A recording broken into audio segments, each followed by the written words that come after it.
State and tell your first witness. Thank you, Your Honor. The state will call Paulius Grikenas.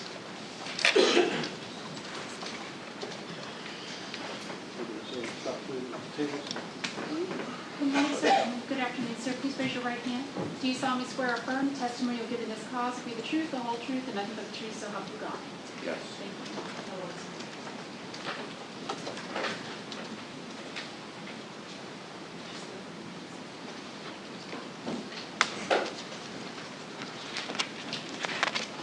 Good afternoon. If you would please introduce yourself and spell your name for us. Paulius Grikenas, Paulius Grikenas.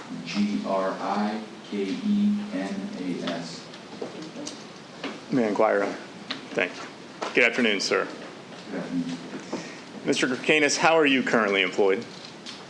I work for Secret Service Okay, how long have you been doing that? for about a year.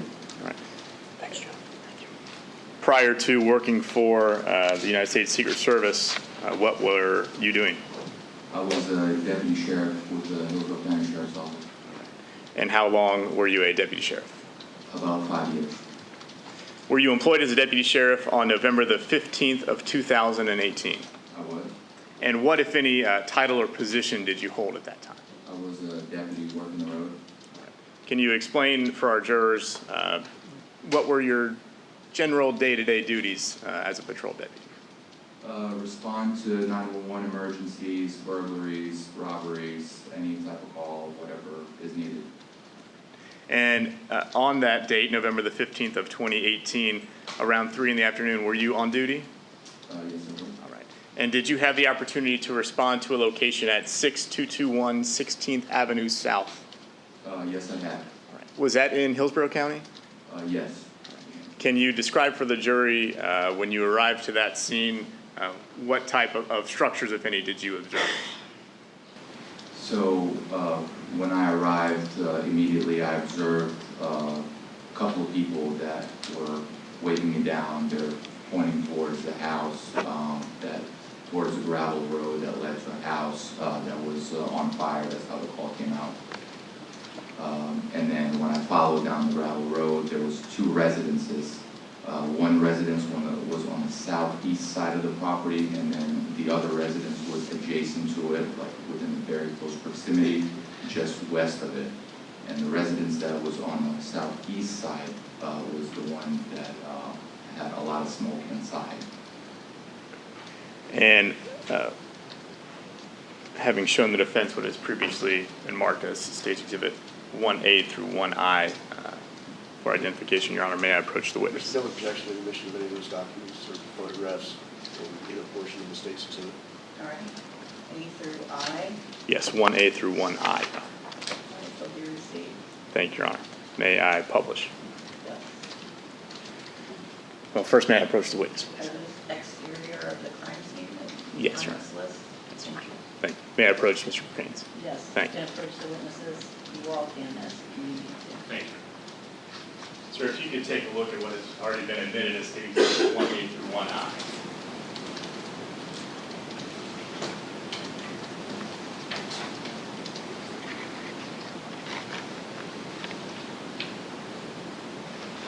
Have you seen them before? Yes, Your Honor. All right. Do you recognize them? Yes. Thank you, Your Honor. And do these photographs reflect the exterior of the home that you were just describing for our jury? Yes, it does. And Your Honor, if I may publish, what is State's Exhibit 1A as in alpha? Sure. Agent Grikenas, can you see the photograph that's above your right shoulder here? Yes. Or in front of you on your screen as well? And is that a representation of the home you indicated had smoke coming from it at the time that you arrived? Yes. Now, when you arrived on scene and saw this home, did anyone else arrive on the scene as you were there? Yes, fire rescue was right behind me. What did fire rescue do when they arrived on scene that you observed? We kind of both arrived at the same time. They exited the engine truck, and then they immediately went to the door.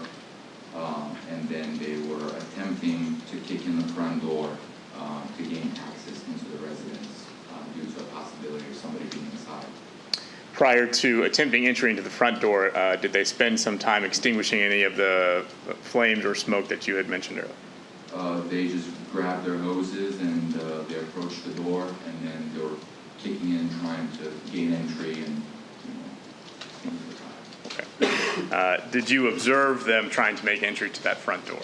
I did. And showing what has been admitted as State's Exhibit 1C. Do you recognize the front door that you've mentioned here in that photograph?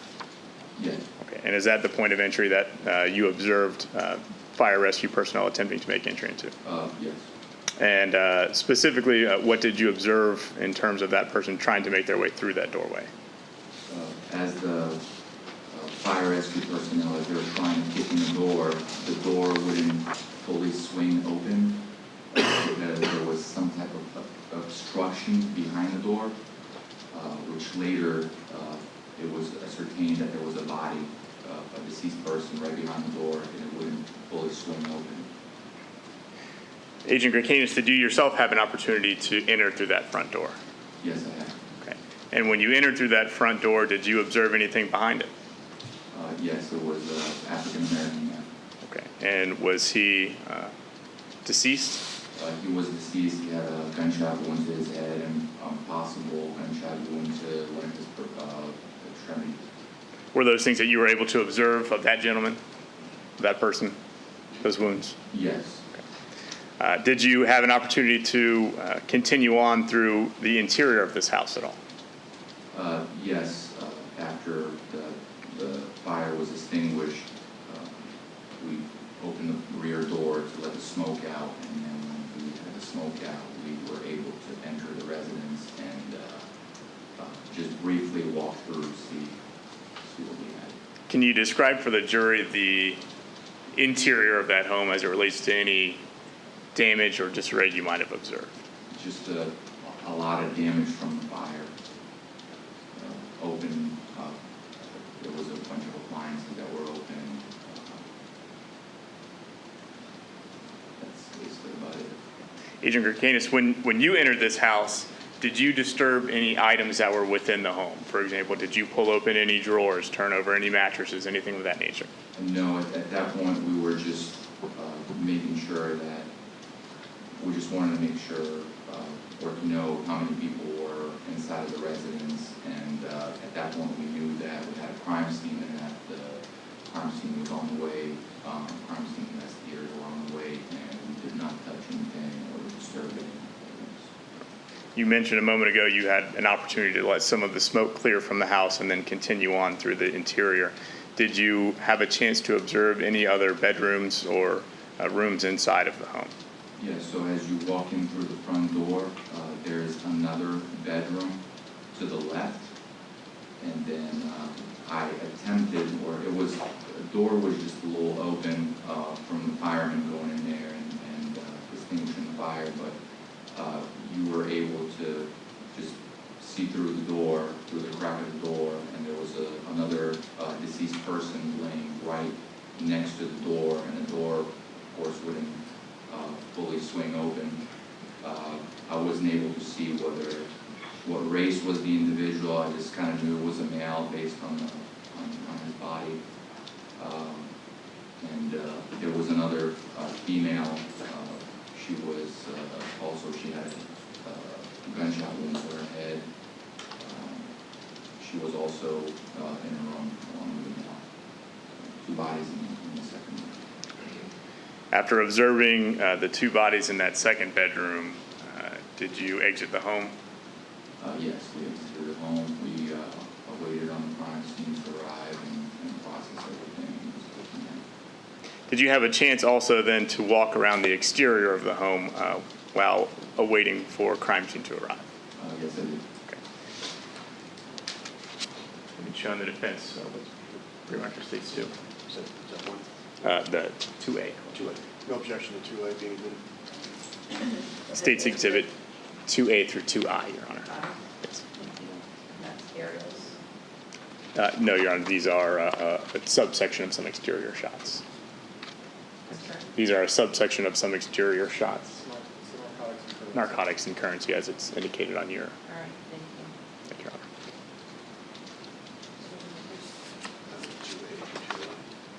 Mr. Grikenas, you would briefly look through this packet of photographs that's been admitted as State Exhibit 2A through 2I.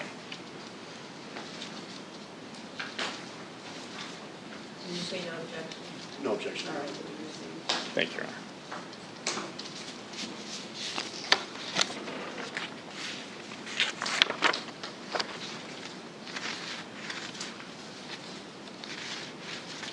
Okay, and do those fairly and accurately represent some things that you observed around the exterior of that home? Yes.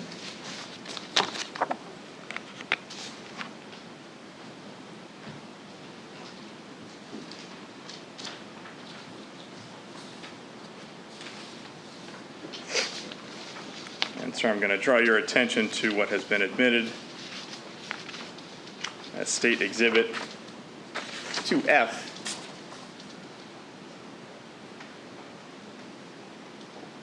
And can you explain for our jurors where this scene is in relation to the home that we just observed? That's on the very southeast side of the property. And did you observe any items that piqued your interest as you were able to walk around this particular area? Yes, there were 3 clear see-through plastic baggies, like a Ziploc bag where you would put something that contained a brownie in each packet. And you used a term brownie. What does that mean to you, sir? Just like a chocolate. Okay. And looking at what has been admitted as State Exhibit 2C, is this that package that you're describing? Yeah, How many of those did you observe in that area? 3. Anything else in that area that you were able to observe that piqued your interest?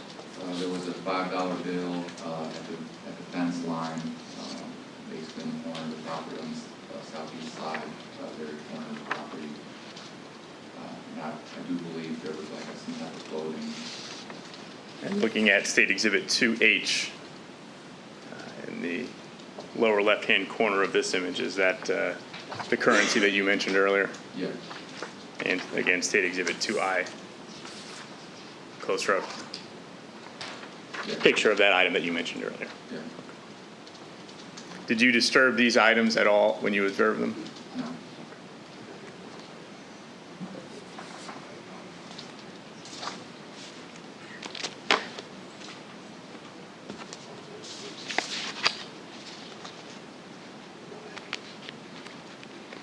Your Honor, if I may have just one moment. Yeah.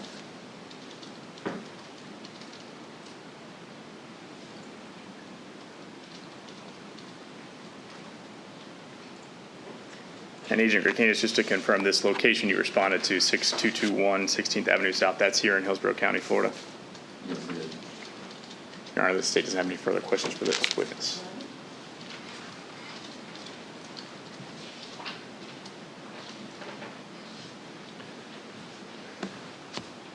Good afternoon, Agent Grikenas. Good afternoon.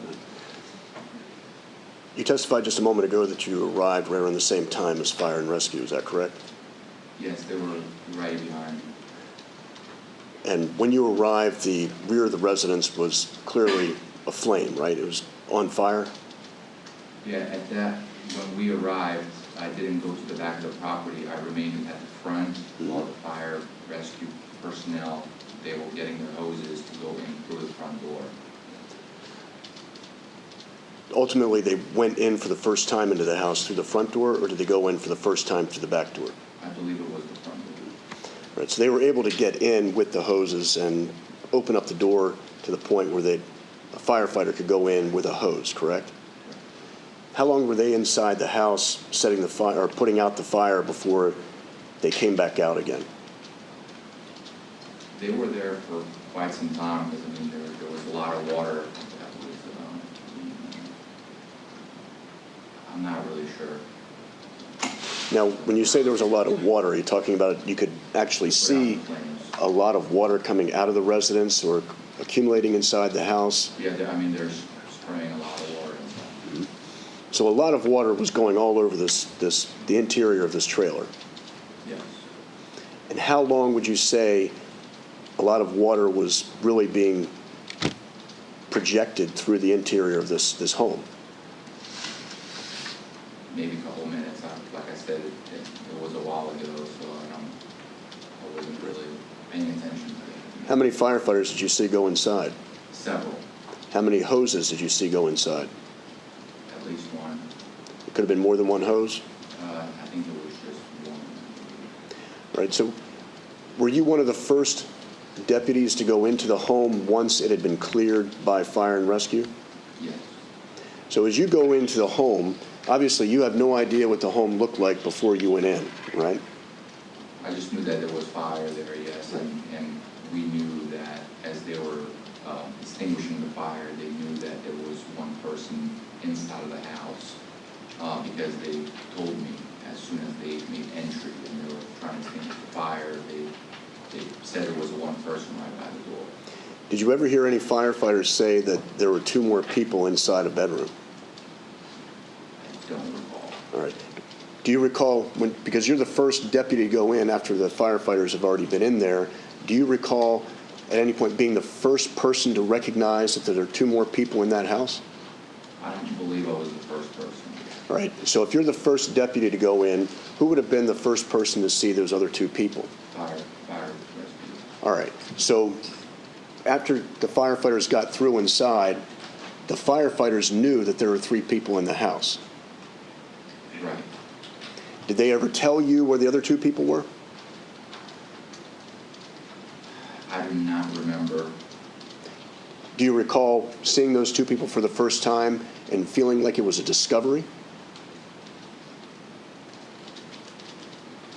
I mean, I knew it was, the first person was right by the door, but I don't remember whether they told me that there was two more people or not. When you went into the bedroom, was it saturated with water? It was wet, yes. Was there any portion of that interior that you went into that was not saturated? I do not remember, but there was a lot of water. Do you remember as you walked down the hallway whether or not the ceiling had come down onto the floor of the hallway? I do not recall. Okay.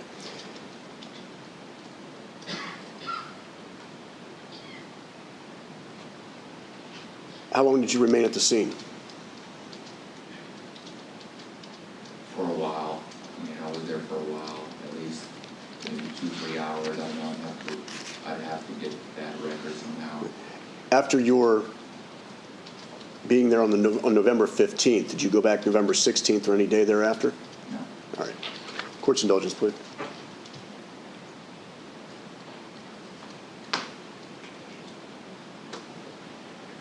No further questions. Thank you very much. Anything else from the state? No, Your Honor. All right, you can step down, sir. Thank you. Is he released from the subpoena? Yes, Your Honor. Yes, Your Honor. All right, thank you. Thank you. Call your next witness. Thank you, Judge. The state will call Ben Harrison.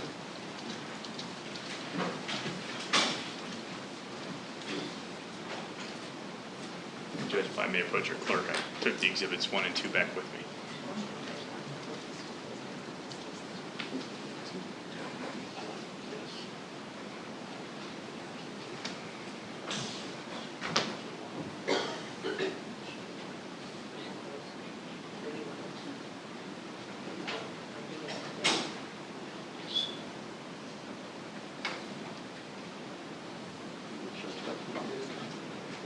Good afternoon, sir. Please raise your right hand. Do you solemnly swear or affirm the testimony you give in this cause will be the truth, the whole truth, and nothing but the truth, so help you God?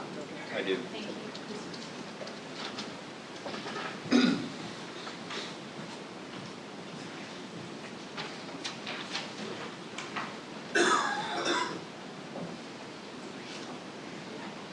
Good afternoon. Good afternoon. If you would please introduce yourself and spell your name for us. My name is Ben Harrison. It's, first name is B-E-N, last name is H-A-R-R-I-S-O-N. Thank you. Thank you, Your Honor. Good afternoon, sir.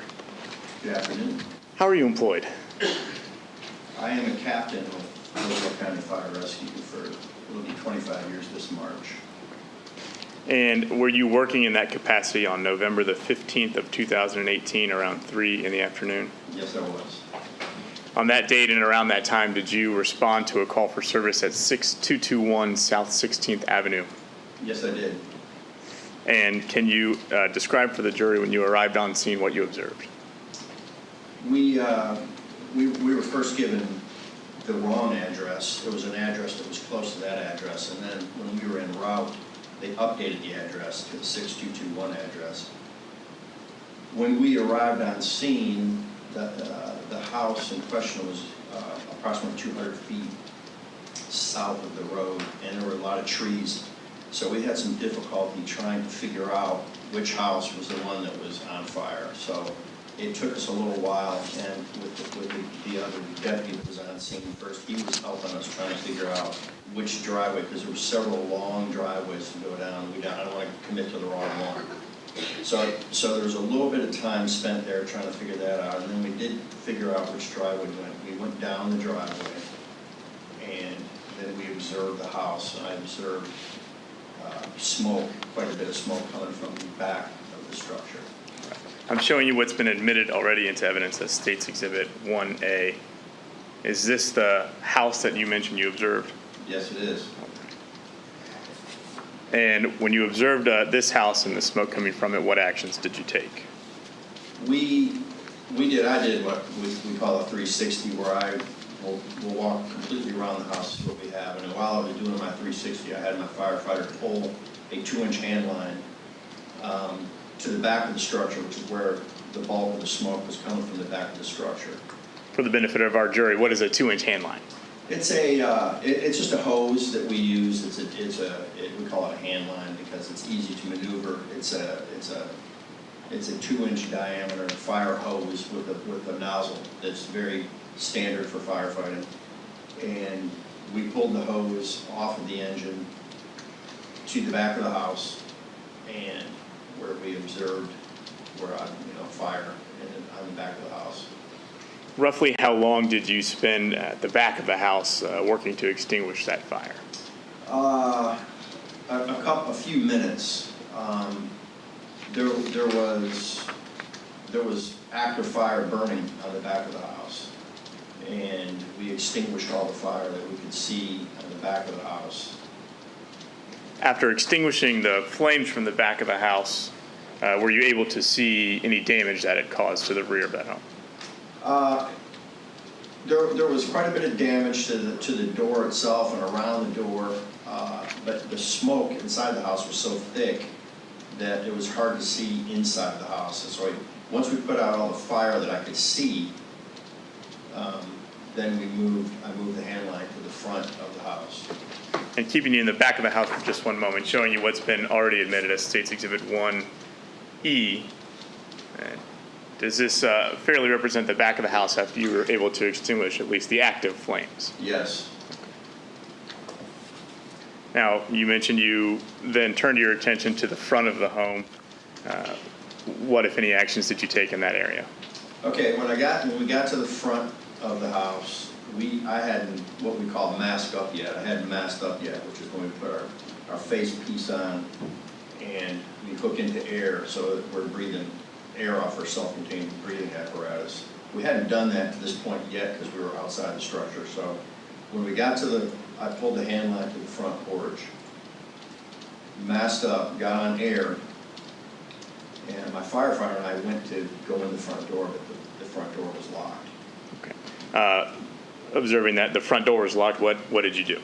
Well, at that point, I kicked in the front door, and I don't think it took more than 1 or 2 kicks, and which is common, and to force entry into a structure that's on fire, we got to get inside to put the fire out. So it's common to force entry. So I kicked the front door in, and with my firefighter, I began to try to get into the house. Okay. And you used the term "try to get into the house." What, if anything, was impeding you? Well, the door didn't want to open. And this was even after you had kicked the lock from holding it shut? Yes, the door, when I kicked the door open, the lock had broke free, the door jamb had broken free, but the door only opened up maybe 6 inches or so. And then I started pushing on the door, shouldering the door, trying to force the door open, and the door was obstructed. I was having a real hard time pushing the door open. At some point, were you able to get entry through the front door of that home? Yes, with quite a bit of pushing, and I did notice that once I was able to get the door open, I noticed a lot of debris in the house. I don't know if debris is the right word, but there's stuff. There was a lot of stuff, like an unkept house, you know. There was a lot of stuff, but it was hard to get the door open. Once you made it into the front door entry area, were you able to see clearly, or what was the condition of the inside? No, we weren't able to see anything. The smoke was what we call down to the floor, and when a fire burns, the smoke initially rises to the ceiling, and then it goes out to the four corners, and then it does what we call bank down, and the smoke will come down, it'll come down, it'll come down. Sometimes you go into a house and the smoke is halfway to the floor, and you can look underneath it and you can see all the way across. But this time the smoke was all the way down to the floor, so the visibility was very, very limited. It was very hard to see. Were you able to clear that up at all?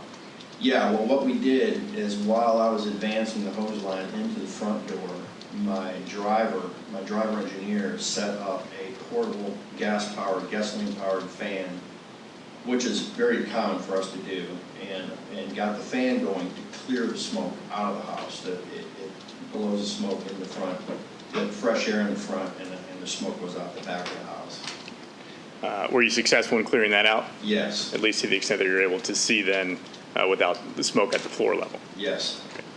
After that was cleared, were you able to see what, if anything, was obstructing your ability to open that front door? Well, I was busy doing, looking for extension and other things, putting the fire out, and my firefighter brought to my attention that we had a victim.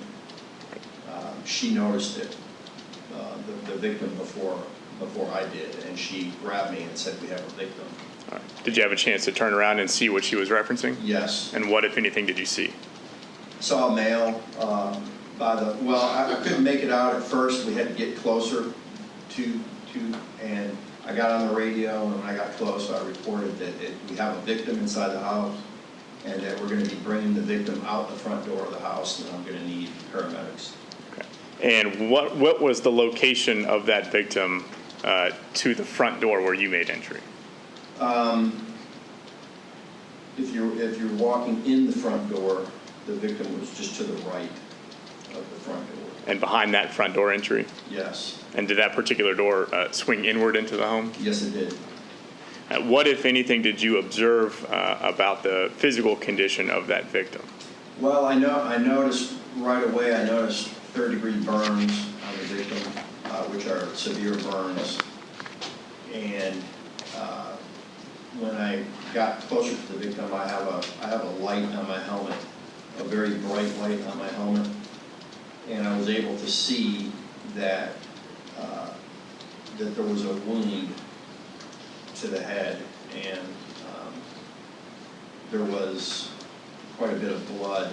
There was a large puddle of blood underneath the head, and I've been doing this for 25 years, and I've seen a lot of gunshots, I've seen a lot of suicides, I've seen a lot of things, and it looked to me, it looked to be a gunshot wound. Okay. And based on seeing that gunshot wound, did you change your idea about removing that person from the home? Yes, it looked to me to be possibly a crime scene, a homicide, and I immediately got the deputy. That the deputy was first on scene. I got him, and I said that if we have someone inside that looks to be this looks to be a homicide. Objection, Your Honor. Non-responsive. Thank you. Did you have a chance to go further into the home after dealing with this victim by the front door? Yeah, after I told the deputy about the first victim, then what we do, one of the first things we do when we get the firearms, we do what's called a primary search. And I finished doing my primary search, which includes, checking all the bedrooms, all the bathroom, everything. And when I checked the bedroom, I noticed two more And where is that bedroom in location to that front entry area? If I remember correctly, it was inside and to the left. And you had a chance to see inside that room? Yes. And what did you observe inside that room? I noticed what appeared to be a male with dreadlocks, face down, and a girl, a younger girl, that I could see that she had a similar thing that the guy by the front door did. I could see some blood pooling by the head. Did you disturb those bodies at all? No. Did you disturb anything inside of that room? No. After seeing the 3 deceased bodies you just mentioned, what did you do after that? I went back outside again, and I got a hold of that same deputy and told him that there was two more victims inside the house. Okay. And did you exit the home shortly after that? Yes. Did you have any more involvement with the bodies that were observed inside that home? No.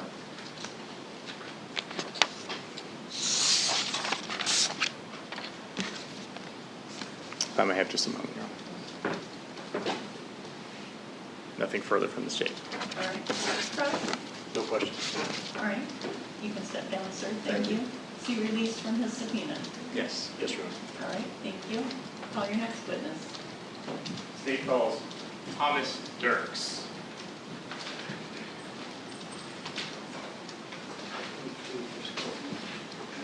Good afternoon, sir. Please raise your right hand. Do you solemnly swear or affirm the testimony you'll give in this cause to be the truth, the whole truth, and nothing but the truth, so help you God? Yes, I do. Thank you.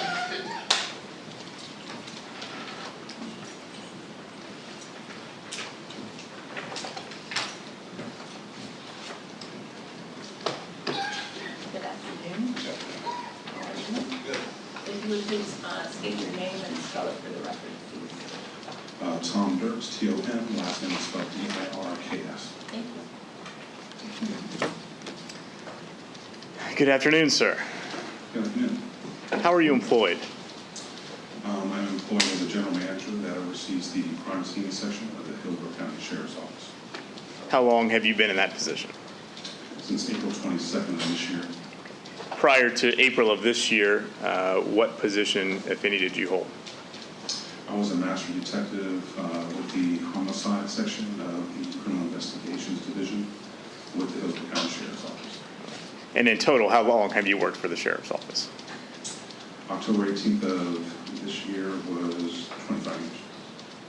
Were you employed as a detective with the Sheriff's Office on November the 15th of 2018?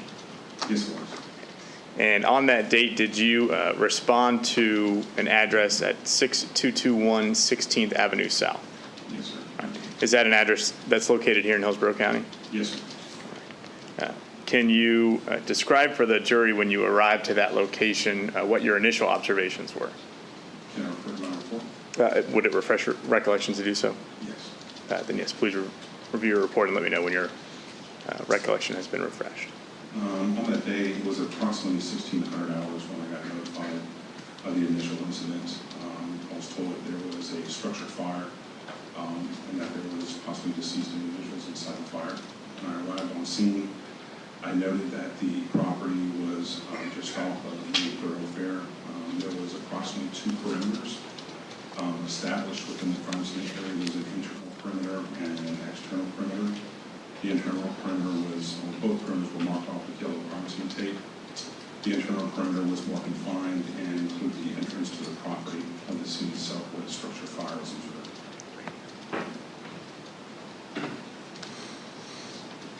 Showing you what has already been admitted into evidence as State's Exhibit 1A. Is this the structure or residence that you mentioned observing within that first perimeter? Yes, that's one.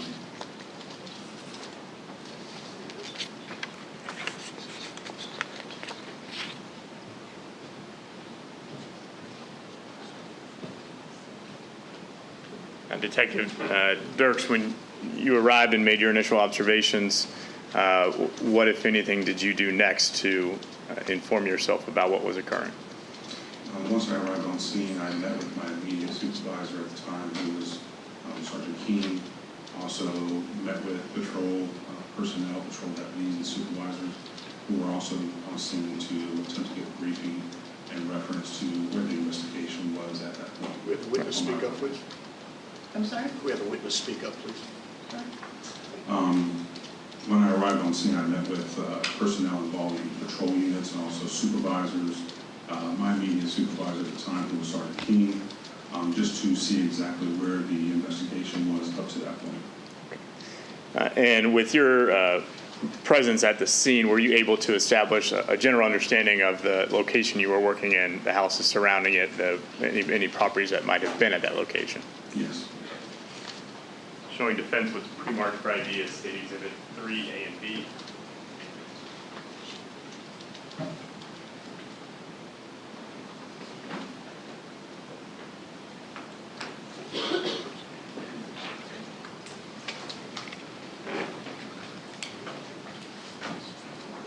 Sir, do you recognize this packet of photographs? There's no objection to those being admitted as an exhibit 3A and B. And for your honor, these are referenced on the exhibit sheet as the aerial photographs. All right, thank you. They'll be admitted. Thank you, your honor. Yes, I do recognize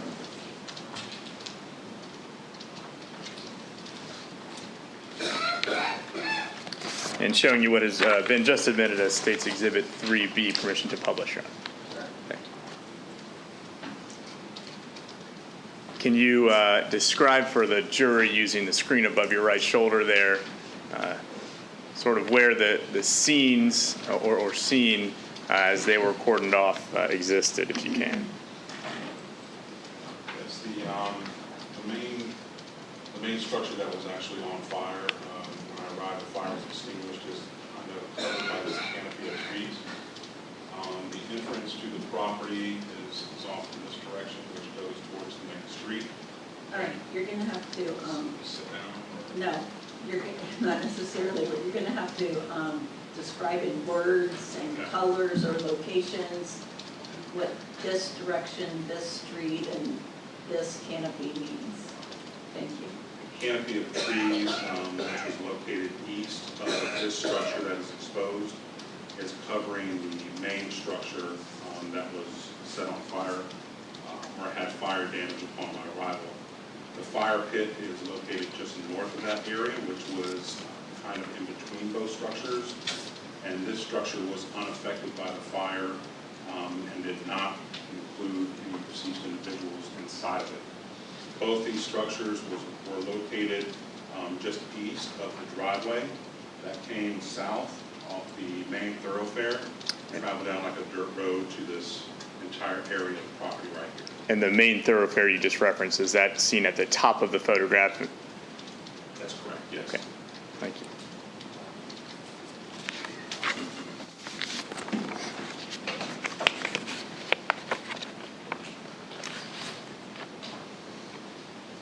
Sir, did you have a chance to enter into the residence after receiving your briefing updates from on-scene personnel? Yes, I did. Can you describe for the jury the type of damage you saw to the structure itself as you observed on that date? Starting with the exterior part of the residence, it appeared that the majority of the damage caused by the fire was located at the south end of the property, where there was a wooden porch and also a tree. There was also appeared to be smoke damage and or fire damage around some of the soffit, I believe on the east side of the residence. And then primarily the most damage caused by the fire was internally within the house itself. And you had an opportunity to walk through the entirety of the home? Yes, I did. Showing defense counsel what is marked for identification as State's Exhibit 4.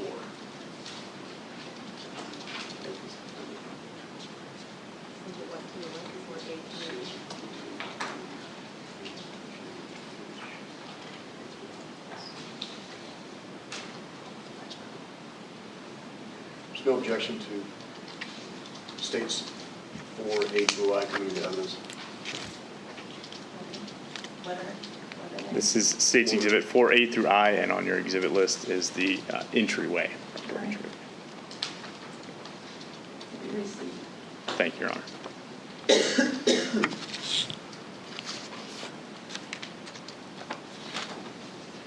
And permission to publish some of those photographs. And Detective, if you can see what is now admitted into evidence as State's Exhibit 4A. Is this the front entryway that allowed you entryway into the home?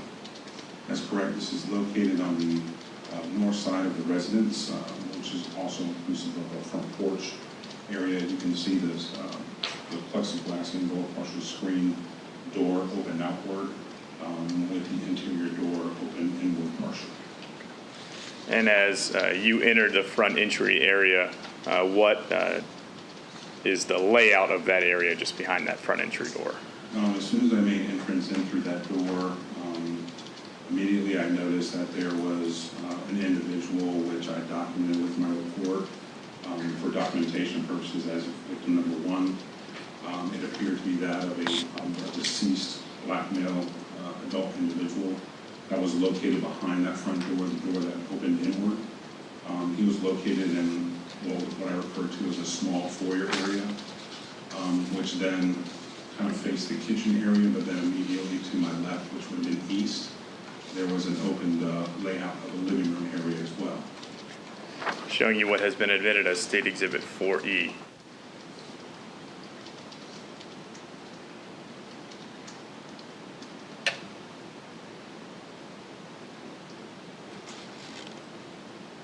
Is this the front foyer area you mentioned? Yes, that's the front foyer area, and the picture is actually depicting the foyer area behind the front door that I entered through, with the door partially being open. And you can see the deceased individual that I referred to as victim number one lying in that area as well. Okay. And State Exhibit 4F, is this an accurate picture of a full body of that individual that you observed in that location? Yes, it's also the front entry area with a fold-out table located next to his location as well, but yes, that's a picture of the individual with his full body. Did you observe injuries to this individual? Yes, I did. Can you describe for our jurors what injuries you observed? I believe there was an apparent gunshot wound to his left hip in the thigh area. There was also some blistering of the skin or skin slippage that's apparent on the left side of his body as well. There was also an injury, I believe, to his left or right ear. There was also a possible gunshot wound to the head area as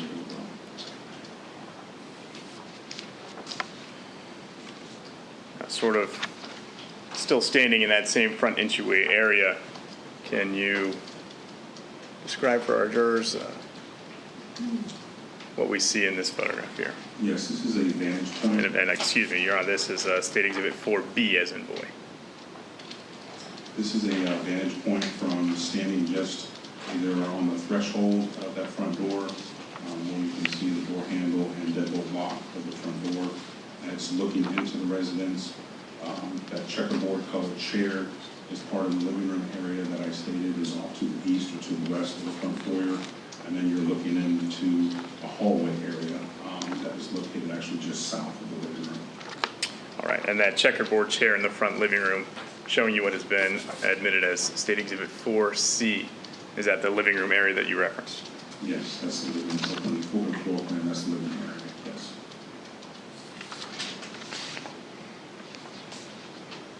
Were you also able to observe the kitchen area from that vantage point? Yes. And showing you what has been admitted as State Exhibit 4G. Do you recognize the contents of this picture? Yes, this photograph is the vantage point again, standing next to the decedent in the front foyer area, looking in a south direction.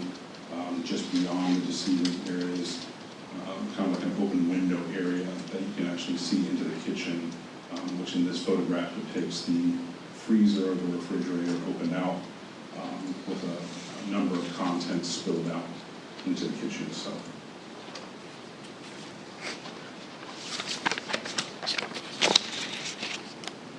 Now, following through the house, what is the next area you made your way to past this front door entry?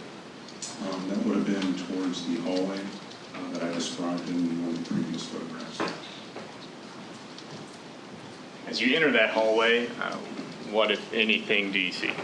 Well, the first observation I made goes along the side of viewing the contents and stuff in the kitchen area. That is off to the west of my position as soon as I enter in through the hallway.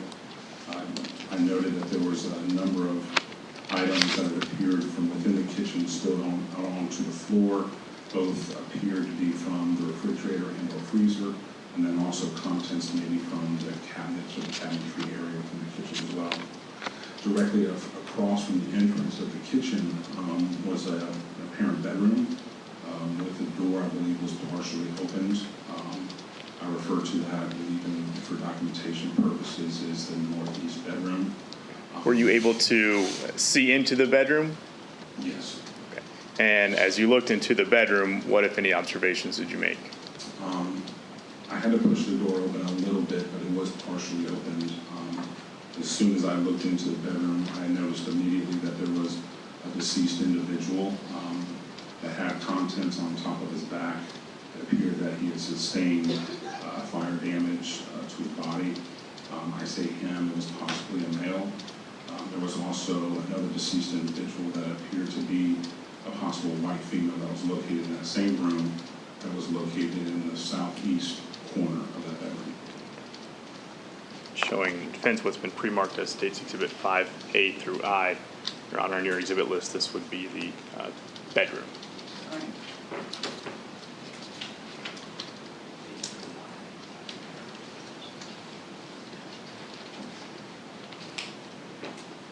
Objection. No objection to 5A through I from the All right. I didn't see. Thank you, Your Honor.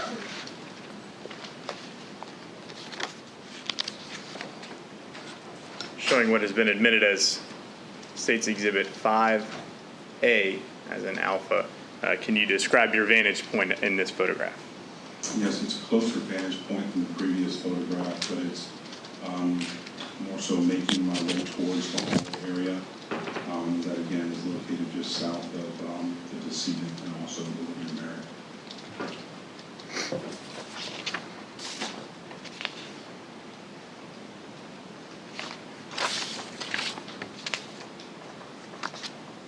Showing you what has been admitted as State's Exhibit 5D as in dog. Can you describe what is portrayed from your vantage point in this photograph? Yes, this is actually looking through the bedroom door that I referred to as the northeast bedroom. You can see the deceased individual appear to be that of a Caucasian or white female located in the southeastern corner on the floor of the bedroom. And then if you look closer towards the bottom of the photograph, you can see a deceased individual that appeared to be face down in the prone position. And showing you State Exhibit 5F, is that same individual you just referenced laid down in the prone position? Yes, that's correct. Detective Dirks, you mentioned that this individual had contents on him. Can you describe generally the status of that room with relation to the things that, other than these bodies that were inside of it? It appeared there was contents strewn throughout the bedroom, both on the floor. The mattress was turned up on its side, exposing the bottom of the mattress to me when I walked through the door. It appeared as if the contents were just thrown all over the place. There was no reason or any specific order or any organization to any of the objects that were observed on the ground. And showing you State's Exhibit 5G, as in girl, does that portray the collection of items in that room? Correct. And then again, you can see the mattress that is turned up on its side, exposing the underneath the mattress, and then also the contents just all over the floor. And State Exhibit 5E, can you describe generally for the jurors where this is in location within that room? Yes, as soon as you walk through or look in through the threshold of the bedroom door, off to the right or to the south of the bedroom door. There are dressers along the wall, and the drawers, those dressers were pulled up.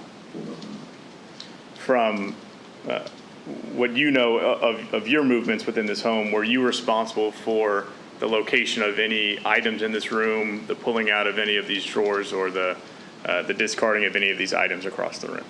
No, I did not do any of that.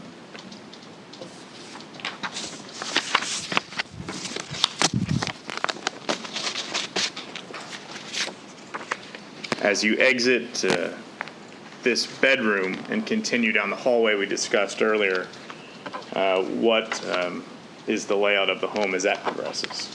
As I continue in a southward direction through the hallway, leaving the northeastern bedroom, then kind of where I came across at that point, an area in the hallway that I looked up and it appeared that the ceiling had fallen in from the structure itself, exposing the trusses and or the attic area of the home. To my left, which would have been the east, was another bedroom that looked to be more like an area where people would socialize at, more like a seating area, and then also appeared to be used as like a studio of some sort. Then directly across from that was a bathroom. At the time that you're walking through this home, is there anyone else inside the home with you? Yes, State Fire Marshal Vaughn. Okay. Were you able to observe what State Fire Marshal Vaughn was doing while he was inside the home as well? Yes. Okay. Can you describe for the jury generally what you observed Fire Marshal Vaughn doing while he was inside the home? He was helping me search for a possible child that may have been in the home at that time. But we were unsure if the child was located. We could not find the whereabouts of the child, so we wanted to ensure there was no other individuals at the time of my first observation that could have been in there injured or anybody else that was unaccounted for. And to be clear for the jury, no child was ever discovered within this home. Is that correct? That's correct. We never found the child inside, and he was accounted for later on. I believe he was found out of state, and the family members notified us of that. Okay. Is it fair to say the only three persons that you observed in the home were the three deceased persons we've discussed so far? That's correct. Only those three.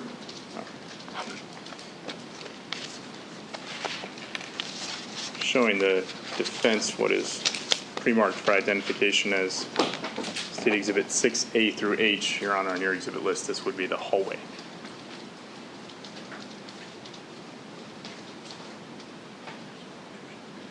No objection. All right, I'll be received. Thank you, Your Honor. Showing you what's been just admitted as State's Exhibit 6A. Can you describe for the jury what you're seeing in this photograph? Yes, what you're seeing in the photograph is, again, the threshold, the northernmost entrance into the hallway. You can see off to the left-hand side of the photograph. You can see the bedroom door to the northeast bedroom. You can also see through the southern direction the extension of the hallway, which leads out to the southern entrance to the residence. And then you can see orange cones that are placed on the floor within the photograph as well. Do you have personal knowledge of what these cones or the golf tees sitting next to them, how they got there? Yes. At the request of the Hillsborough County Fire Department, the State Fire Marshals, and Mr. Vaughn wanted to take a K-9 in through the location of the structure to see if the K-9 would possibly hit on any possible areas of scent detection, which would include any kind of accelerants throughout the residence and or on the bodies as well. When they go through there, they drop little white golf tees, so they're identifiable in certain locations. And once the K-9 walk through these areas, we then replace the golf tees with orange cones, just so they're more easily recognizable through the photographs, and also they better represent in documentation when significant or identifying markers can be used rather than just general golf tees. So both the golf tees and cones in this photograph were placed by the State Fire Marshal or people investigating this case. They were not there previously. That's correct. Yeah, the golf tees were placed by personnel from the fire department And the orange cones were placed by CSI Cobo, the Hillsborough County Sheriff's Office. Were you aware if any physical samples from these locations were taken by those people? Yes, they were taken by the fire department.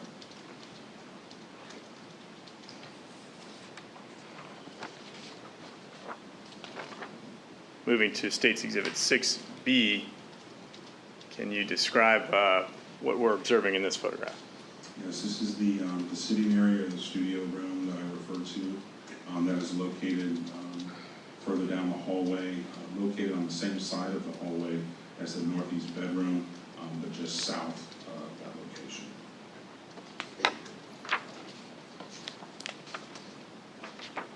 And State's Exhibit 6D, is this part of that same room? That's correct. That's the same room.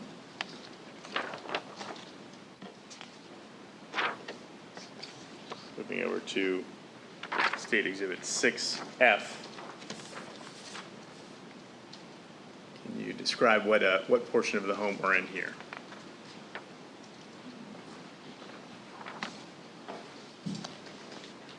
I believe that's the bathroom area, if I'm not mistaken. And as I asked you earlier, were you responsible for the opening or condition of the cabinets, lack of any contents or anything of that nature? Did you disturb anything in that location? No, not during this time.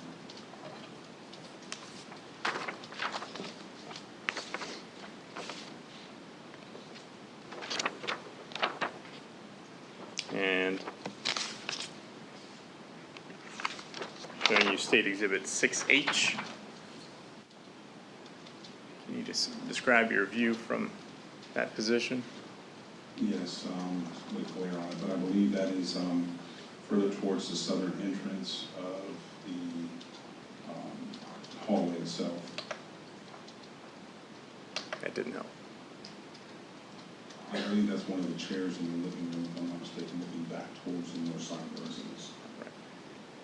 And at the top of this photograph, can you describe what you're seeing there? And if the glare is tough, I can hand you the photograph if that's helpful. And you can see the what appears to be the insulation, which has fallen through the ceiling. You can also see what appears to be the can lighting that had also fallen through the ceiling, caused by the ceiling to collapse by itself, more than likely caused by the fire damage and or the extinguishing of the fire itself. And lastly, State's Exhibit 6G. Can you describe what's in this view here? What you can see here is in the middle of the picture is a tree. So the door is actually open, or the entrance is exposed to the southern part of the home. So if you transition through the hallway from the living room area all the way to the back of the home through the hallway, this is what you come upon. This is the southern entrance. Right there you see the tree, how close it is to the residence. And there's also a small wooden porch as well, a back porch to the entrance as well. So generally, if that door we saw earlier was the front door, then you could say this was the back exit or entry then? That's correct.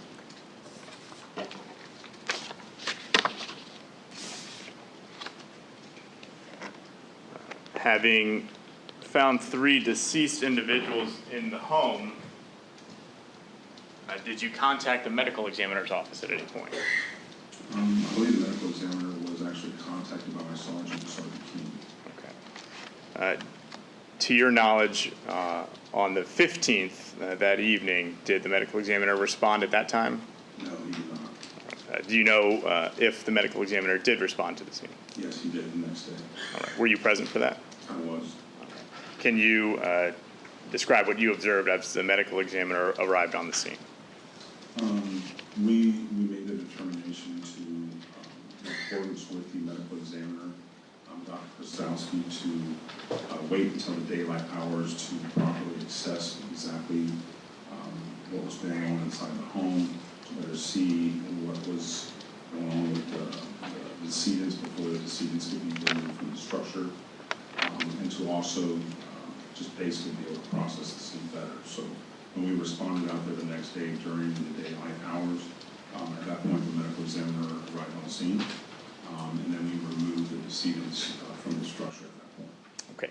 When you removed the decedents from the structure, where were they taken initially? They were taken one by one to the front porch area, just because of the clutter and the hazards within the house, also because of the possibility of destroying or tampering or moving any kind of evidence that we weren't aware of at that point. It was determined the best possibility and being more practical with being able to see exactly what was going on with the decedents as far as site location of injury, to locate them to an open area which was outside of the front porch. That was our best location. From that vantage point, were you able to confirm those wounds that you discussed earlier that you observed on the deceased bodies? Yes, it was. And did you observe the medical examiner conducting a physical examination of those bodies as well? Yes, he did. At some point, does the medical examiner leave the scene? Yes, he does. All right. And what happens to the bodies of the decedents after that point? At that point, there was 2 transport vehicles that actually responded to the scene. They took custody of all 3 decedents, who were then later transported to the medical examiner's office.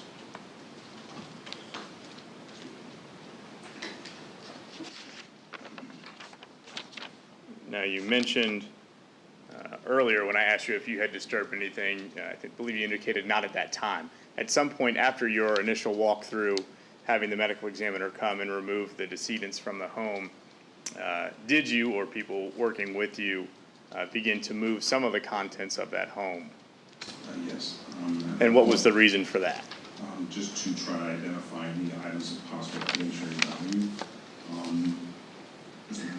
What my initial thoughts were when the approach was to make my initial observations, to document them and to see if there was anything I had missed initially from my initial response from the prior evening, especially since there was better lighting at this point. Once I documented everything that I could see, at that point we then made a determination to go ahead and start searching the property, and we were going to break it down by individual areas or locations throughout the residence. And then at that point we actually started with the front foyer area, then worked to the living room area, and then at that point we started working through the hallway as well. Okay. You mentioned we. Does the sheriff's office, to your knowledge, employ crime scene technicians? Yes, indeed. All right. Were they deployed to the scene? Yes, they were. And how are they utilized in that process of, now that we've had an initial walkthrough, now combing back through the home to determine if there's any, I believe you said, evidence of value? Yes, once we locate any items of evidentiary value, first they start off with their overall photographs. There may be videography involved as well. Once those items are actually located, we point them out to the crime scene investigators. At that point, they photograph them from a wide angle to a mid-level perspective, and then also close up. Sometimes they will mark with evidence markers as evidence. You can also use measurement devices within the photograph, and then once they're photographed properly, and they're collected to be impounded into our evidence section later on after the residence has been processed. And your current position now is actually in management of that crime scene and evidence section. Is that fair? Yes. All right. So are you familiar with the process of once something is identified as evidence and collected, how that process works? Yes. Can you describe that generally for our jury? Yes. Once the item is collected, it's collected by the crime scene investigator. It's then secured within their vehicle. They then process the evidence if it's requested by detective or law enforcement personnel. Once it's been processed, if it's processed, they then seal it in whatever kind of containment packaging that needs to be contained, whether it be manila envelopes or boxes. At that point, once they seal it, usually with red evidence tape, they include the initials, the date that it was actually sealed, along with their ABN or PIN number. And then at that point, if they don't themselves actually take it to the evidence control section, they'll do a continuity report that shows the actual transporting officer or personnel that actually takes it to the evidence section itself. Once we get back to the evidence section, how are these items then identified compared to any other piece of evidence that might already be stored there? So at that point, once it's the responsibility of the impounding evidence technician who's actually sealing and packaging these items to establish through our reporting system an inventory number or an evidence tag. Once the specific inventory item is associated with that specific piece of evidence, it then is placed on the packaging. There's also a barcode on it that assists the evidence section and inventorying and keeping a list of all these items of evidence throughout their control room. Back at the scene, we've now removed some items to allow you to observe potential pieces of evidence. Are those crime scene technicians working with you at this point to help identify items and take photographs, as you mentioned earlier? Yes, they are. Okay. And did you observe them working and performing their normal duties under those tasks, taking photographs, collecting evidence, and returning them to the crime scene section? Yes, I did. If I may have a moment, Your Honor.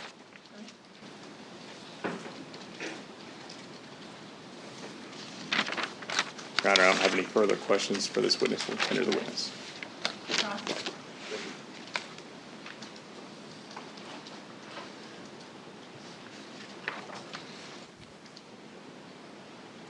Good afternoon, Detective. Good afternoon, Counsel. Let's see.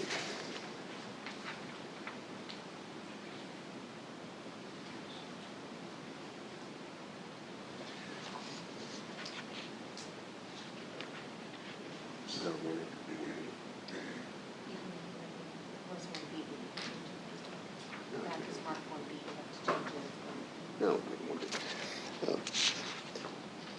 I'm going to show you what's been marked for identification purposes as defense 1B. Any objection? No objection from the state. All right, what do you see? What is it? 1B. It's going to be an aerial.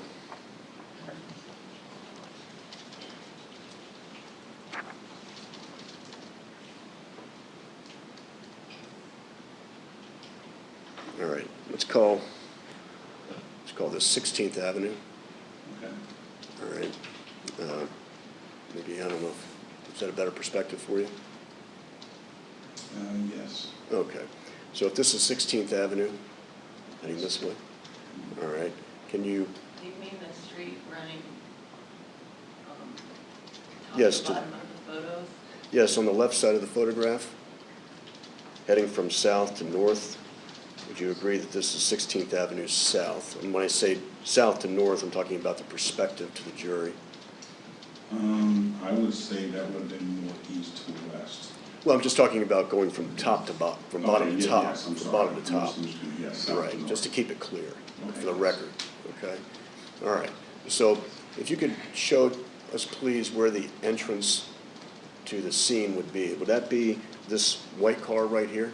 Yes, that's correct.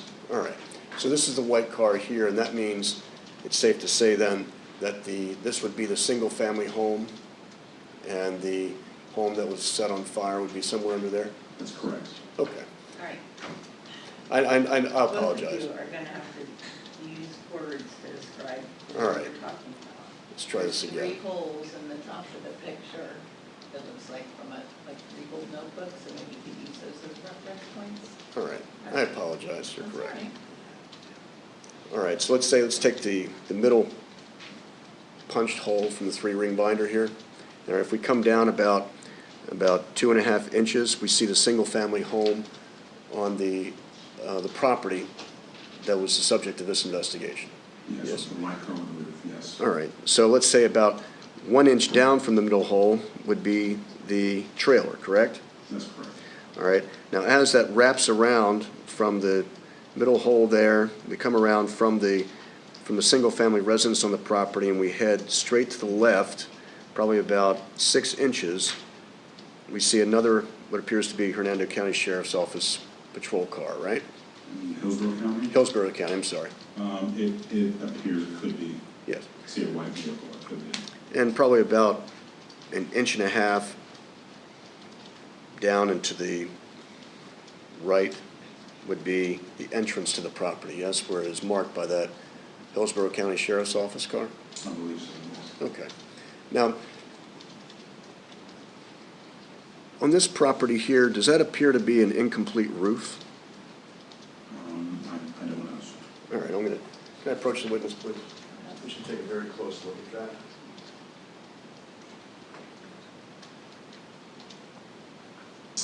It appears to be a roof. There's 2 differentiating colors of the roof, but I don't know if it's incomplete or not. All right, so it's not uniform, right? That's correct. All right. It appears to be regardless of whether or not it's in progress, would you say that that has the appearance of incompleteness? No, I would not say that. You wouldn't say that, okay.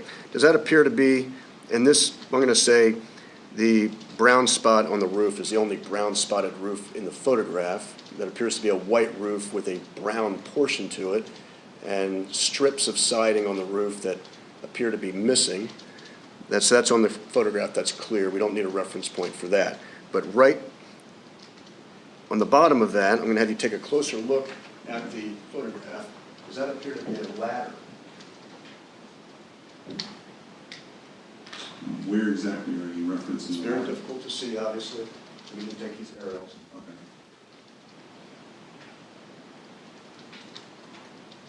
So it appeared to be a ladder that is laid on the ground alongside of a fence line.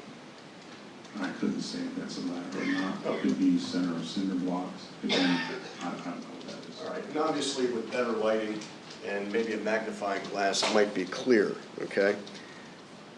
But you do agree that this appears to be an aerial representation of the scene and surrounding property, yes? Yes. All right, thank you.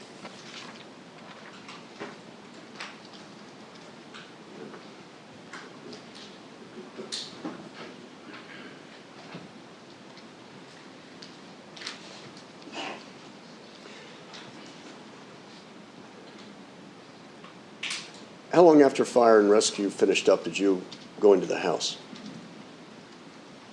Let me start with, what time did fire and rescue finish up?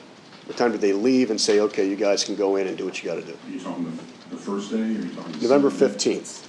The first day during our initial response. Well, fire and rescue wasn't there on the 16th, were they?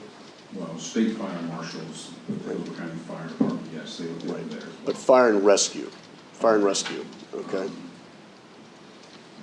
I couldn't answer that correctly because I don't know if they were there or not when I first got there. If they were there, they were not extinguishing the residence. Let's say, when did they clear the scene? What time? I don't recall. What time did you arrive?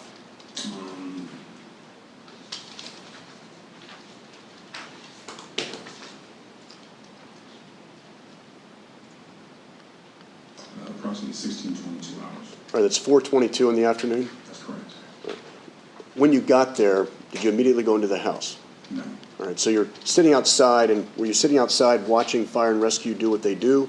Or were you sitting outside just getting everything together and doing the exterior before you go in? Actually, I was, after I met with law enforcement personnel, I made my initial observations in order to draft a search warrant. So after that point, once I made my observations, I went back to my vehicle, which was back out on the street towards the entrance of the property.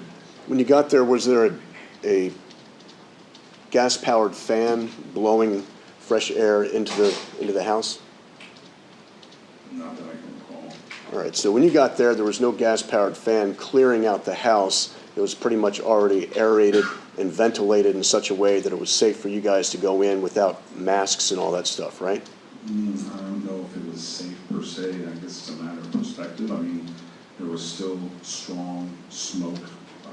Did you require any face mask or anything like that? I don't remember if we wore a face mask. If there was any kind of mask or facial device, it would have been like a dust mask or something like that. Okay. No, not any kind of breathing apparatus or anything like that. Just something environmental, not necessarily to keep smoke from coming into your lungs, right? Correct. All right, so in other words, when you went in, you didn't have any difficulty seeing things because of smoke interference.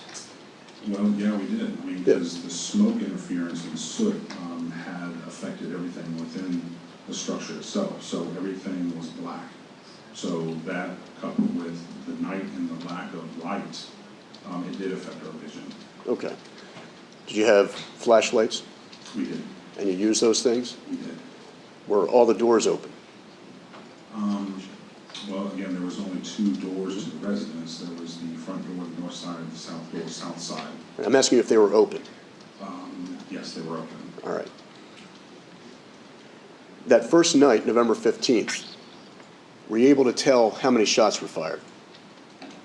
No. It wasn't until you went back the next day and they took the victims out of the house that you were able to really get into the crime scene and figure out what happened in terms of shell casings, in terms of bullet holes and stuff like that, right? That's correct. Right, so at some point when you're there on the 15th, are you pretty much focusing on the fire investigation and figuring out who's inside and where they are? Yes, that's part of it, yes. So they had to clear out the house, meaning they had to get all the smoke out of there. When you went in that first night, was the place still wet? Yes, When you went in the next day, was it still wet? yes. Portions of it, yes. Okay. And when you went in the next day, it was good weather, right? It wasn't raining, it was sunshine, Yes, and you had plenty of light from the outside. yes. When you went inside the next day, were you still having to use your flashlights?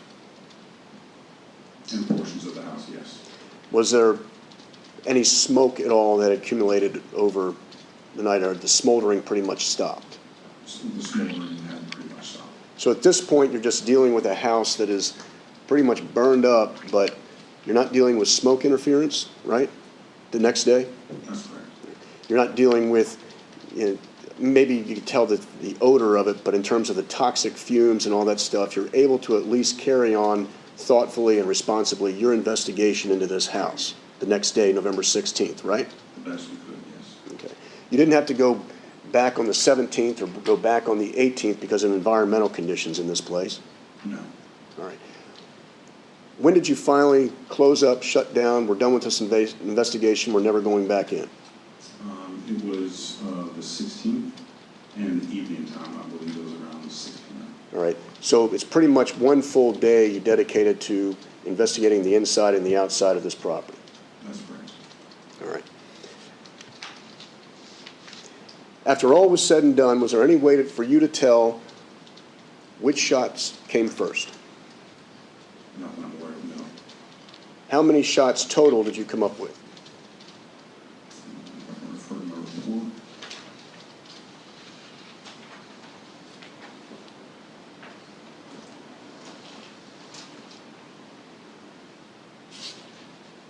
I believe there was 11 spent shell casings that were recovered from the residence, and a total of 5 projectiles were also collected from the residence as well.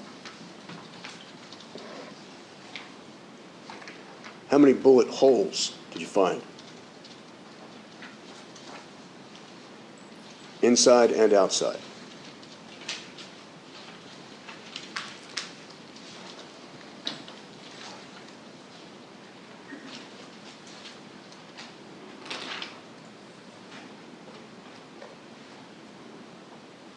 I believe there's approximately 12 bullet holes or demarcations caused by projectiles. Okay. Is there any way for you to determine from the bullet holes what the caliber of the round would have been that had caused that hole? No, sir, not that I'm aware of. So if you have, would you agree that there's a difference between a semi-automatic gun and an automatic gun?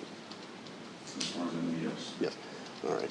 So a semi-automatic gun will, for the most part, expel a shell casing, right? That's correct. And a revolver holds on to that shell casing.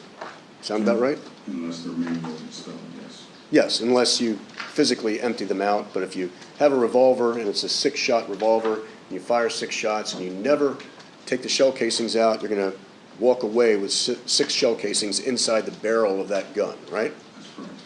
Now, if you have a 6-shot semi-automatic and you fire 6 shots, you're going to walk away with that gun. It's going to be completely empty, right? 6 shell casings went out with the rounds, right? That's correct. Okay. So, in this particular case, is there anything from this investigation that tells you that only one gun was used? The only thing that would tell us is I believe that all the shell casings that were collected are of the same caliber. Yes, but you do not know whether or not all the bullet holes that you found, those 5 bullet holes, or those however many bullet holes you found, were caused by the same caliber weapon, do you? That's correct. All right. So it's possible that either more than 11 shots were fired, or all 11 shots were fired from the same gun, and those 11 rounds caused those 5 bullet holes in some form or another, correct? 5 projectiles were collected. 5 projectiles, or however many bullet holes were found in the residence, right? That's possible. Now, you found a bullet hole outside the residence, did you not? That's correct. and that bullet hole was found on a grill. That was one of them, yes. One of them. And you also found a bullet hole in the front door, did you not? That's correct. Now, did you at any point line up the bullet hole from that front door with the grill on the patio? Yes. You lined them up? We tried to. There was, but the door had been affected by the entrance into the home, I believe by the Hillsborough County Fire Rescue. Right. So in order to get any kind of true trajectory, wouldn't have been possible because the door is not in its original state when the gun was apparently fired. Did you determine that the front door was off-center as a result of being kicked in? It appeared to be. Did you ever realign the front door to make it center? It wasn't, you couldn't do that. Couldn't do that. Couldn't do it. You couldn't in any way estimate the original measurements of the front door and try and line that up? I believe there were measurements taken by the crime scene personnel, but we would have to check with them because I don't remember exactly what measurements were taken if they were. It appeared that if the round did travel through the door, if it came from inside the home out, the direction or the position of the grill was in a similar location where it would have been affected by the discharging round. Right. It's pretty much a standard 8-foot door, is it not? There's nothing non-standard about it? I don't have a measurement in front of me, but it appears to be the standard door. All right, so if it's a standard door, and even if it's warped or in any way, put out of line by being kicked in, you could still pretty much estimate the height of that bullet round and the width of that bullet round, depending on the location of it, based on a standard 8-foot door measurement, right? It'd be fairly simple to do if you want to line up and find out if that front door bullet hole is in any way connected to the bullet hole in the grill, couldn't you? Not necessarily, because you don't know exactly the position of the door when the gunshot's actually fired. Exactly. So you don't know whether or not the front door was open or closed in your investigation. Or partially open or closed, that's correct. Now, you saw a video in this case, correct? Yes. You watched the video from beginning to end? And can you clarify which video you're talking about? Well, let's talk about the security video. The video that we took on scene. Okay, I'm sorry. I'll clarify. You're correct. The security video that was taken from the neighbor that showed the morning events as they were unfolding at 6221 16th Avenue South. You watched that video? If I did, I don't recall what was on it. But Well, if you want to know whether or not the front door was open or closed, when supposedly these people are being shot inside, wouldn't you just look at the video to see whether or not the door was open or closed? And again, I don't know what time frame is on that video because I didn't look at it. Or if I did, I don't remember what was on there. Well, I'm not talking about time. I'm talking about if you see, according to the investigation in the video, that a certain hour, Mr. Corey Jackson is leaving for work, in the video about 8 o'clock in the morning, and the state's case is that at some point, Mr. Horton, Darrell Horton, the owner of the property, comes by to collect rent and sees people and talks to people inside, and then the door closes. Then at some point, the person that the state is alleging to be Mr. Whitehead shows up, goes into the house, shuts the door, and then comes back out again. And according to the state's case, the next time he goes in, he can only open up the door 6 inches. Okay. So in that time frame, thinking logically as a crime scene detective and as a master detective, you would at some point want to know whether or not that door was open or closed to find out whether or not that bullet that went through the front door made the bullet in the grill. Wouldn't you just simply look at the video? Again, I don't know exactly the clarification, the time when you can see what you can't see. I don't know by the vantage point of whatever surveillance you're referencing, whether it can be seen if the shot's even fired, or if you can even see if the door is totally closed or totally open. Did you at any point find out that that security video was a part of this investigation? Yes. Did you ever take an interest in that and look at it to determine what the position of the door was when the person who is inside the home is allegedly shooting these people? Did you ever do that? If we did, and I looked at it, it would have been more the role of the lead detective, but not my part at that time. But, and again, when I looked at it, that wasn't my sole purpose at that point.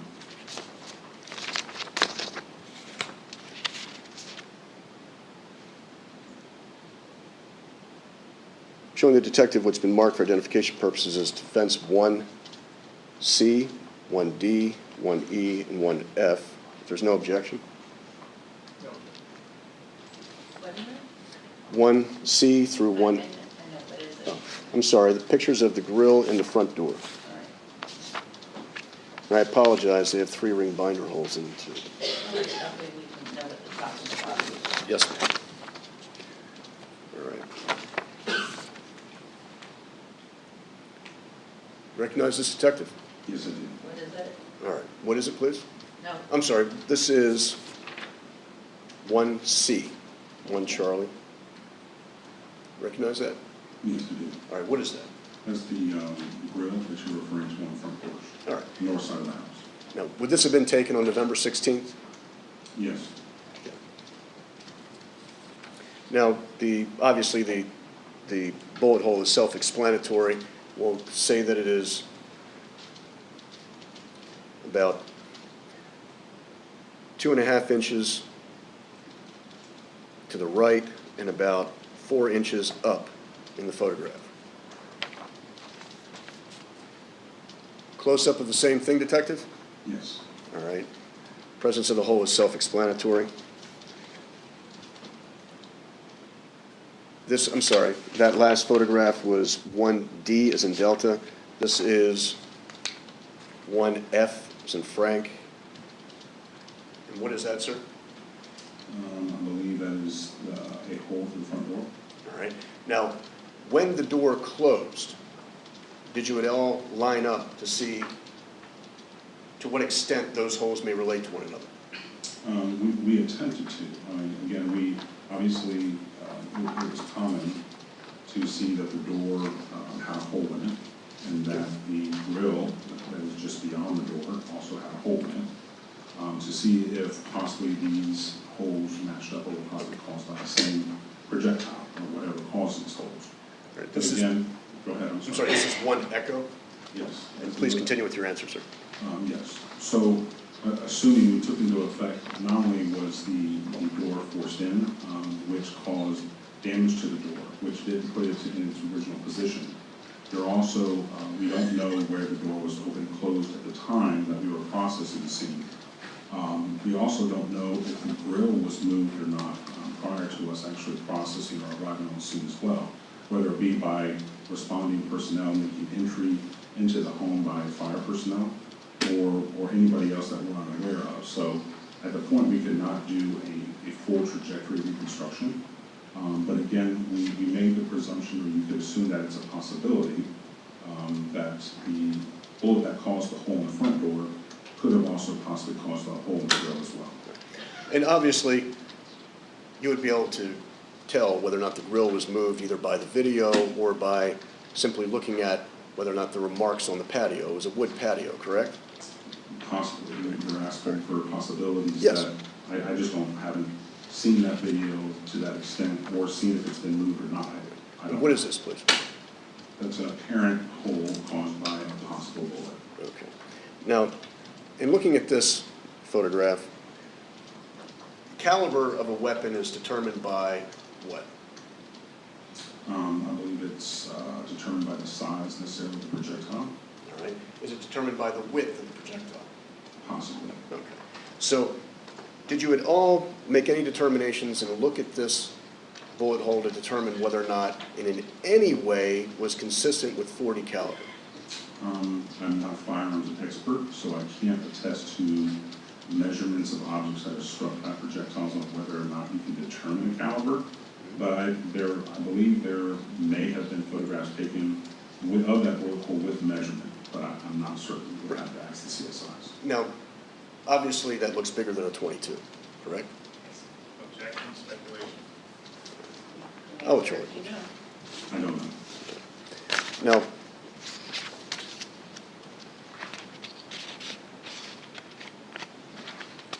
when you realize that clearly a bullet had been fired in that direction, did you find a bullet inside the grill? No. I think there's an exit wound as well in that bullet, in that grill, so to speak. Well, I don't know if I refer to it as a wound. You know what I'm talking Yes, about, there's right? An exit, an apparent Right. exit point Yes. of the grill, yes. Right. Did you take a a metal detector and go searching around the property to see if you could find that round anywhere? I believe there were metal detectors used, yes. How far out did you go? You would have to ask the CSIs. I don't remember the extent of their scanning of the property and the location, but it was an extensive area. Okay. Matter of fact, there was actually a post just beyond the grill that appeared to have, I believe, like a small electrical box that was in, I believe, if not in direct sight of the exit position of the grill, close to it. And we also dismantled that to see if the projectile was possibly inside. Were you present for the search of the white car that's at issue in this case, the white Altima? I don't recall if I was or not. How many cell phones did you find in the house? There was a number of them. I can go through the inventory of those, but there was a number of cell phones taken.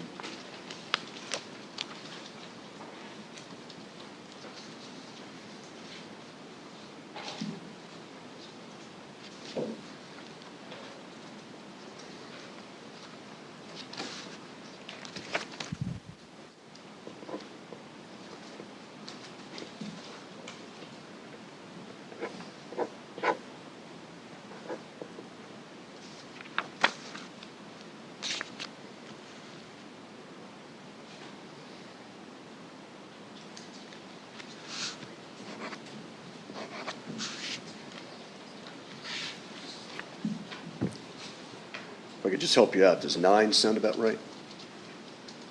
I believe so. I'm at 7 right now, so yeah, approximately 7 and 9. All right.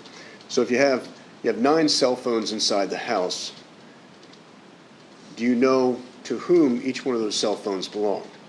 I myself don't have that information. Okay. That was just a part of your investigation in terms of the collection of evidence, and then how that evidence was eventually followed up on would not necessarily be the crime scene detective's responsibility, right? Yes, sir. All right.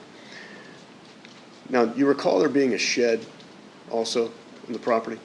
Yeah, it was, I would say it was more of a, not necessarily a shed, but it was some kind of storage area. And the only reason I say that is because it was like a cement block structure. All right. Now, did you have any information about the activities that were going on inside this house in terms of the daily life and the livelihood and how lifestyle was being supported or financed inside this house, what those folks were doing in a daily life? Not that I can recall, no, sir. Were you ever informed during the course of your investigation that narcotics were found outside the property? Not that I can recall, no, sir. Like little bags of marijuana wax? Oh, excuse me, I'm sorry, I misspoke. Yes, at the time that we collected, I didn't know exactly what they were, but there were like a clear and silver packaging that were found, I believe, in the south side of the residence that was affected by the fire. And there was a brown square substance inside those. Did you find anything inside the house that looked similar to those items? I believe possibly, yes. Did it appear as though that the person who was leaving the house had possibly dropped those items? It's possible. So if they're leaving the house and possibly dropped those items, and you're finding items inside the house that are consistent with that nature, is it safe to say that if you're investigating this crime scene, you're going to accept the possibility that people living there were dealing in drugs?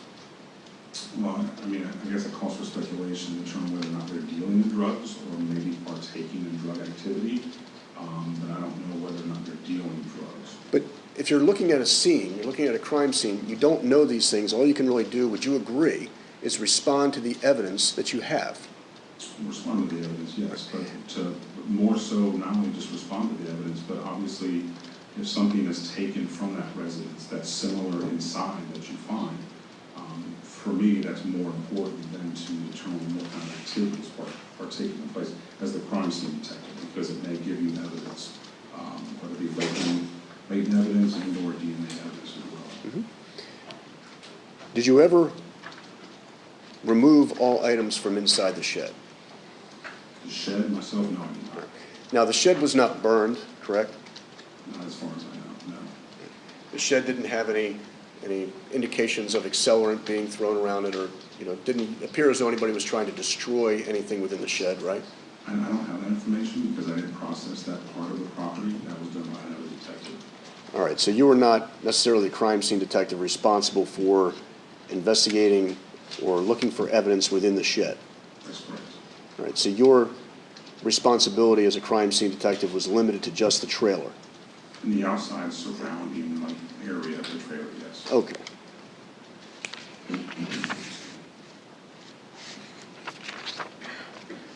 Were you at all responsible for any sort of neighborhood surveys? No, I was not.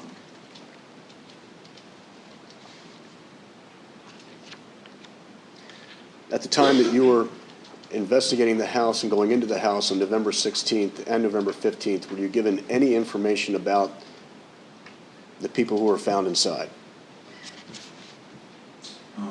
If I was, I don't recall exactly what the information was. Did you document that? Document the information. Any information that you were given about either Xavier Greene, Derek Archie, or Haley Stone? Not that I can recall.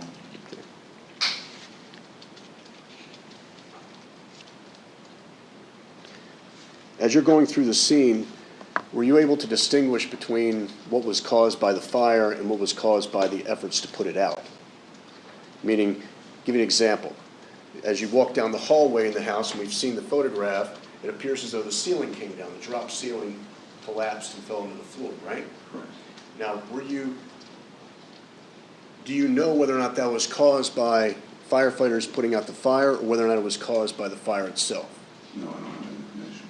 Were you given any information from the firefighters about what they may have destroyed or what they may have damaged in their efforts to put the fire out? No, the only information is were provided by the firefighters on what they disturbed physically during the initial search, on whether or not they flipped over the bed or whether or not they pulled any contents out onto the floors from any of the rooms within the residence, and they said they did not. All right, so they told you that they didn't lift the mattress up. That's correct. They told you that they didn't open up the drawers. I don't know if it was drawers specifically, but they said they didn't pull out any of the contents on the floor or anything like that. Okay. Do you know for a fact that it was Derek Archie's body that was preventing the door from opening up? I would just have to go based on my observations, which would be victim number one, and again, forgive me, but I don't know exactly or recall the identity of that individual. Okay, referring to. I'm sorry, the gentleman who was found by the front door, and closest to the front door, not in the bedrooms. All right, so in the bedroom you have Mr. Greene and Ms. Stone, and out by the front door you have Mr. Archie. Okay. All right, so do you know for a fact that that Mr. Archie's positioning is what prevented the door from being open more than 6 inches? Do you know that for a fact? I can just go based on what was told to me by responding fire personnel. All right. Of course you know this, please.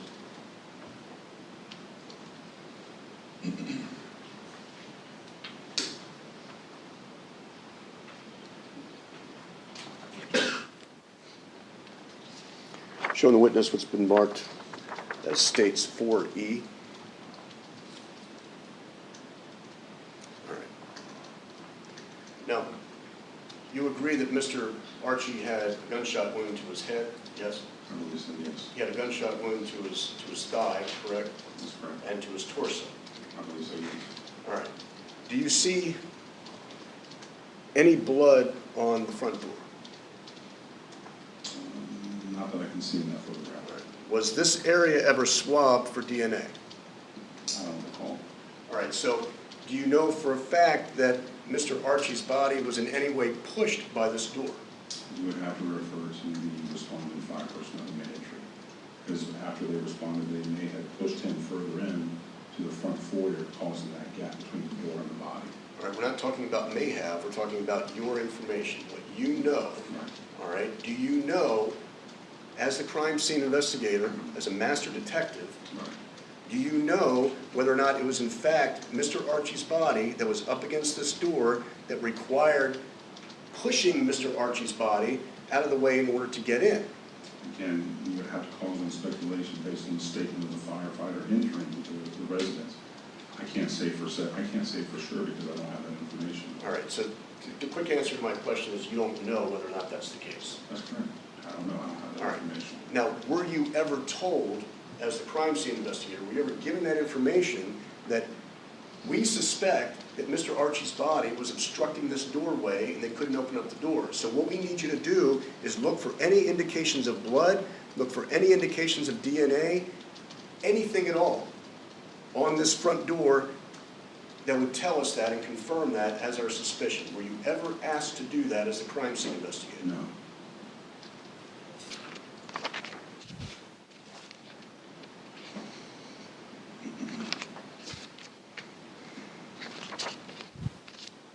Were you involved at all in processing the single-family home that was on the scene, or was that somebody else? No, no detective. Okay. Court's indulgence, please.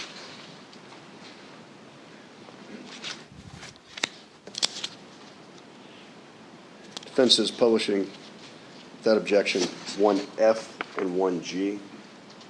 All right, I'll see. Thank you. 1F. Is this a better perspective of, let me move this down out of the glare, that might help a little bit. All right, looking at the grill, which is situated at about 4 inches from the top and 4 inches from the left in the photograph. Does that look familiar to you, sir? Yes. All right. And is that the perspective of the front door to the grill? Yes. Okay. And 1G is in golf. Another perspective with the grill situated at about 3.5 inches from the right and about 5 inches from the bottom. Yes.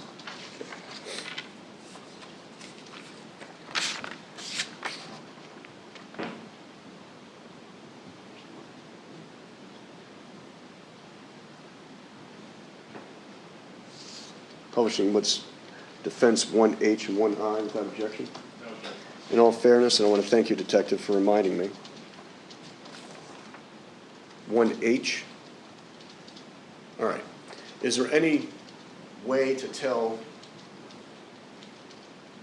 the millimeter or the caliber of the bullet that made that hole, assuming that it comes out of the door in a relatively decent condition? Is there any way to do that? And it looks like it did because it's a fairly specific size round or size hole in the grill, isn't it? Again, it's a matter of perspective in relation in comparison to what? All right. In comparison to something that is jagged. Okay. Something that's jagged. Yes. It may be the same size, but Okay. it may be a different parameter of the actual hole itself. All right. What I'm asking you is, you had mentioned that the crime scene technician had put a measurement for perspective up against the hole. Is there any way to determine the caliber of that hole based on that measuring device? I don't know. Okay. And 1I appears to be the other side of the grill, which would be the exit of that round, correct? Yes.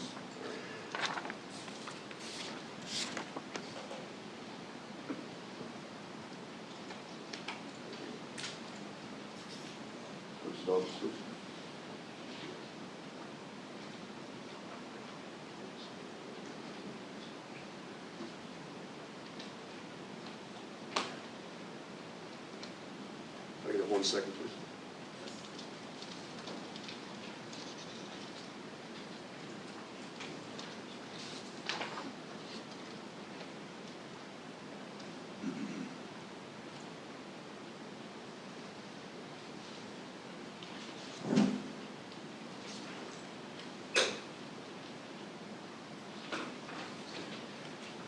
Thank you very much, Detective. No further questions, Your Honor. 10 minutes. Anything else from the state? Very briefly.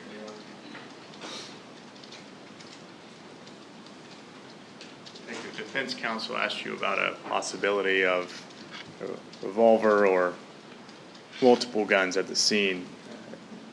From your recollection, were any firearms recovered from this scene? No. Nothing further, Your Honor. Thank you. Thank you. You can step down, sir. Be released from this subpoena. We could, I'm sorry, if we could just have him on standby, we'll contact him if he's needed to come back. Yes, so they can recall me. You're still on standby this week, sir. Thank you.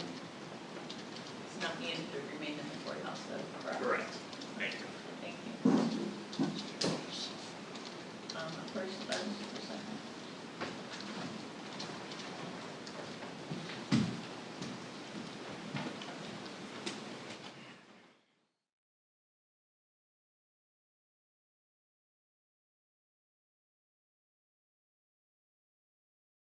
All right. It is 10 after 5, and I don't think that there are witnesses outside that would be quick to get on and off of the stand. And so as to not keep you unnecessarily, I'm going to go ahead and release you for the night. Now, we'll begin at 9 o'clock tomorrow, keeping your fingers crossed. But yes, we will begin at 9 o'clock tomorrow. We have things to do before that, so we'll be here before that in court. But I don't anticipate any problems tomorrow. Same admonition, though, with a little heightened admonition, as I told you, that the media have been interested in the courtroom during these proceedings. So please make every effort not to put yourself in a position where you see over here or here any news reports or other people talking or discussing the case, and of course you can't do any research or any other discussion of the case or the people, places involved in this case. So have a nice night and a safe trip home, and I'll see you tomorrow at 9 o'clock. All rise. Leave your notepads.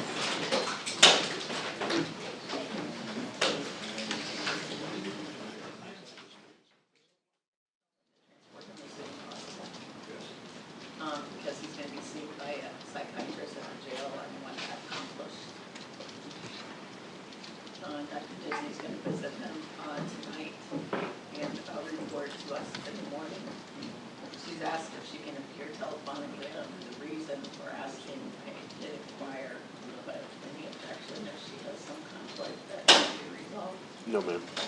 Well, she's not going to file a report, right? That's not, it's encouraged but not required. So if she appears telephonically, we won't know her answer until we call her on the phone and then we hear it for the first time? But she says it's a report, she'll submit it to me, and I'll give it to you. But No, I understand. If there's a report, that's different, then but I don't know if there's going to be anything. I just don't want to start discovering what her opinion is, if anything, as it's literally coming out of her mouth without having had any chance to have any idea of what she's based it on, or if she was here in person, I would at least normally be able to talk to her beforehand and say, hey, doctor, tell me what your opinion is. So they're willing, as you are any expert at any time, to pick up the phone or email them, copy her with any documents you want her to provide, make arrangements to talk to her in person or otherwise. There's no objection to the defense if she wants to appear by phone. I don't expect her testimony is going to be in any way different than if she were here in person. So there's no objection to that. And for the record, Judge, the defense has, It's fine, Your Honor. I will attempt to contact her in the morning. Hopefully I can reach her before she testifies. I assume she'll be close to her phone. I have sent her the same documents Dr. Farzanigan had the benefit of, the HCSO incident report from last night, the DOC records, the jail records, and the Grace Point admission that the defense introduced today. If either side, or you want something additional, let me know. My assistant is sending her that information. I No, can send her the indictment too, so she knows what the charges are. That's fine. I would like to clarify, because I don't think I'm confused as to the fact, just want to make sure I understand. Your Honor decided on your own to appoint another doctor and send another doctor after you made a finding on the record that he was competent? I have made that finding in an abundance of caution after reading the case law that cite the fact that the rule technically reads the court shall appoint no more than 3 and no fewer than 2. And the issue is whether 2 doctors were appointed. I understand. It's going to be sufficient for the record.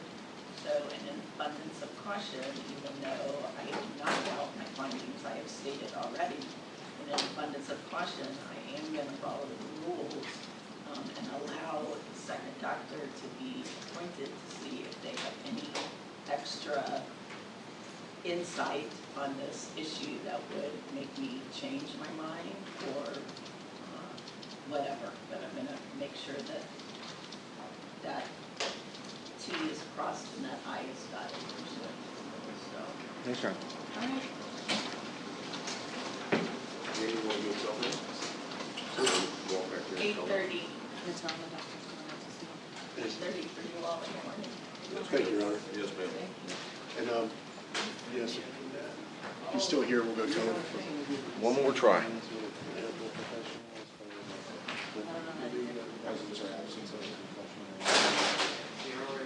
Judge, while Mr. Diaz is here and they're dealing with that, for scheduling, this doesn't have to be on the record. Is it possible to address whether we're gonna go later, start earlier to get this done in time, whether the jury can even be here? Or did you just kind of want to see where we are I'm gonna see tomorrow? what Okay, we are tomorrow. okay. I just worry that if they can stay later and we go later each day, that might facilitate finishing this week. In the event that they're not available next week.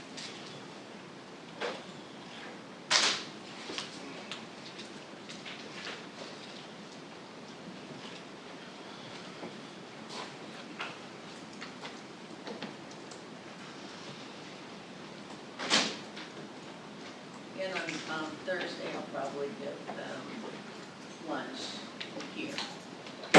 So I'll break for 30 minutes for them to have lunch brought in. And then we'll do that tomorrow night, it just depends on how everything goes.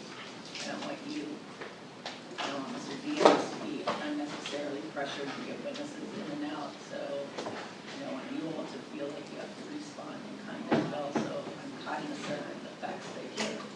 No, I mean, as we discussed, I expected we were gonna be putting on witnesses on Thursday morning anyway, so it's not really all that different. All right.